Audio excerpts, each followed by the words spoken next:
And you got a light? Check out these doors. Hey! Pop us another.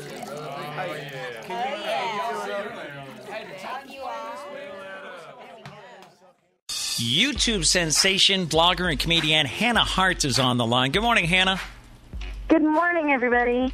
Great to have you on the show. And now it's My Drunk Kitchen is the name of the book. And how did you get started with this idea of having the camera going in the kitchen? Well, it's interesting because first I, was drinking, and then I got hungry, and then I decided to cook, all in front of a G-chat conversation with a friend of mine a couple of years ago.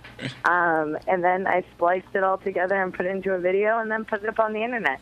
And this was March 2011, so I had basically no idea that people even did comedy on YouTube, because like 3 years ago, it was just viral videos and whatnot. And now it's become kind of more like a recognized medium for entertainment. I was just saying that I saw a report on the news the other night about, you used to have to do the club circuit but now people just jump to YouTube, and it's amazing how that's changed. It's interesting, though, because YouTube is kind of like doing the club circuit, except also the convenience of your own home. It's a lot less travel and it's a lot less, physical exhaustion sometimes, but it's a lot of constant work and constant effort and instant feedback. When you're doing stand-up in front of a live studio audience, or when you're doing stand-up, you're getting that instant response. And when you post a video online, you get instant feedback. And, fortunately, blessedly, I get a lot of very positive comments. But people who are aspiring comedians that put themselves out there will maybe just get things that say, well, this sucks. And then it doesn't, but that moment just stays there. Now, Kasey was telling me that one of the people in the office saw the book on her desk, and what'd they say? It's like, she said, "My Drunk Kitchen." That sounds like a Saturday night in my house. Yeah, that's right. That's right. It's a universal concept. Now, do you? I was watching one where you're drinking your Smirnoff with a little extra inside. Do you have a variety of things you like to drink while cooking, or is there a sponsorship with Smirnoff? Oh God, no! Are you kidding me? I have a show called This is America. I have a show called My Drunk Kitchen. I couldn't get a liquor sponsor. Well, I have been trying, but I couldn't get a liquor sponsor ever. There's a lot of very strict laws about what alcohol, how you can advertise alcohol, and all liquor companies basically, alcohol makes you cool and hip and sexy. It never makes you drunk. No. That's absurd. So, before you started rolling the camera, what were you doing? Well, literally, at the time.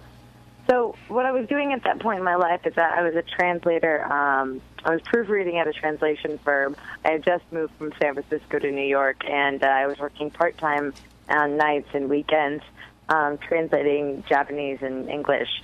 And then at that exact moment before I started recording the video, I was actually cat-sitting for my sister, and I was talking on G-Chat, video chatting with a friend of mine who was like, "Man, dude, I really miss when you would, get drunk and cook, man." I was like, "Dude, I'll make a video for you right now." And then my entire life changed. From one video. Are you still doing the translating job, or? No. So, 3 years ago, like I said, YouTube was kind of a space where not everybody knew that there were people that were, consistently independently producing entertainment, independently producing their own video content. So basically, I made My Drunk Kitchen, then I made another one a couple weeks later, and I didn't really think of it as a viable career option until after episode 6, Brunch, and then I got an interview with Time magazine, and that's when I was like, I read the article, and it was like, wow, YouTube really is the next big thing, and I was like, it is? So I quit my job and started couch surfing, and then just kind of funneled all my time and energy into turning this into a full-time career. How does that work? Can you explain it to those that we'd like to, watch videos, but how do you make a job out of it? Well, you can monetize your videos, but again, monetization is it's based on all these algorithms. I guess the way to have a career in YouTube is to kind of be a little bit of an internet nerd as well as somebody who wants to like make entertaining videos. There's a lot of different things that come into play. But I can say that the simplest way I could put it is you can start to monetize your videos, which allow ads to run in front of your videos, which is like joining the partner program with YouTube. And then based on the popularity, the consistency, and a bunch of other factors, you'll get, money from those ads. But again, it's not something as consistent as it's $1 per ad. It's not like that at all. So your check every week is different. Yeah. Every week. Yeah. Every month, and not every. It's not every week. It's once a month. Yeah. And how often do you crank out a new My Drunk Kitchen? Because, like you said, you got to keep it fresh and keep feeding the beast, as they say, right? Yeah. Well, fortunately, those who watch the channel's actually Harto, HARTO, and it's kind of like Hannah Hart is to Harto as someone like Chris Hardwick is to Notice. So on Harto, there's a variety of things that I do. Sometimes it'll be like sketch comedy, sometimes it'll be like more traditional vlogging, sometimes it'll be music videos, and sometimes it'll be My Drunk Kitchen. But My Drunk Kitchen is I try and do My Drunk Kitchen every Thursday because that's the most consistent thing, and then every Tuesday is a different type of content. Okay. And now the book. Why did you go with the book? Because it was my lifelong dream to write a book. There you go. All right.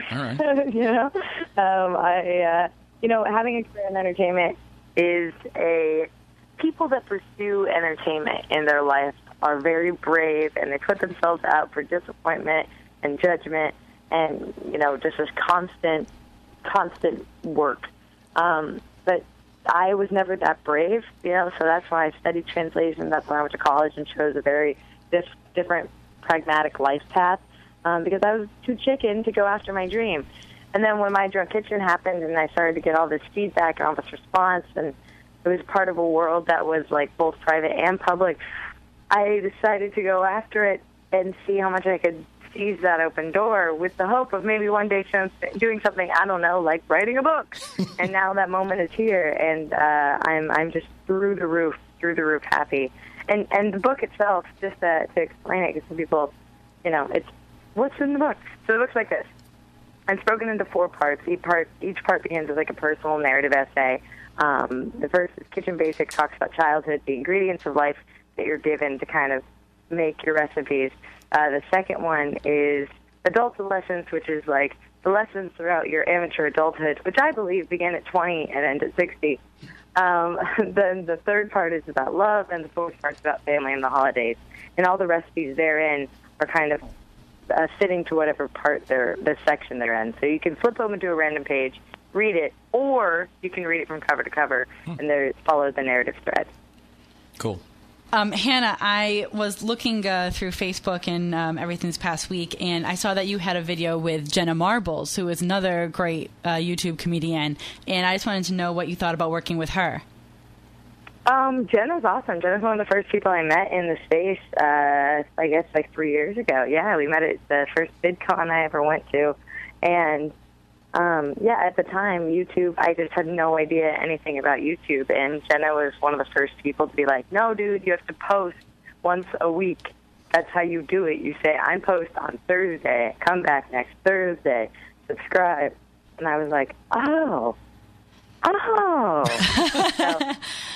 It makes sense. She took you under the wing. Oh, that's awesome. Hey, is there anyone you really want to get on My Drunk Kitchen, but it hasn't happened yet? Who would be, just the... Oh, yeah. Who? A ton of people. Give me some names. Well, I'd love to be totally honest. I have this very silly ambition of one day cooking with Patrick Stewart. I I would love to have number one, Captain Jean-Luc Picard, Professor X. Make it so. Yeah, I mean, would just make me so happy. I'm a huge X-Men fan, so I really appreciate that. Yeah, no, right? Patrick Stewart would be great. He would be awesome. Theater actor. I just have all these dreams. Well, you never know. I mean, because you didn't expect this, right, from that first chat. No, I really didn't. All right. Well, thank you so much for being with us. unfortunately, terrestrial radio, I've still got those hard breaks I have to hit. But the book. No, it's fine. Yeah. Now, how do we reach you again? Your channel is My Heart Toe. Yep, you just go to youtube.com/Harto for the comedy stuff, and if you're into the more touchy-feely stuff, you can go to youtube.com/YourHarto, but just go to Harto. All right, Harto. Yes, sir. All right. Hannah, thanks for being with us. Thank you. Okay. The blues groove, summer groove, I wanna see your booty move. Looks like you need another, so let me mix you up a redneck margarita. You know the one, just straight tequila. All aboard, we're cutting loose, so come on, jump on the booze cruise. You don't need no bait, no lime, because we're just catching us a buzz. Pass around some of that good stuff till dawn. It's on. Joe got drunk and fell in the lake. Ray passed out, but make no mistake, any minute now he'll wake and bake. Burn it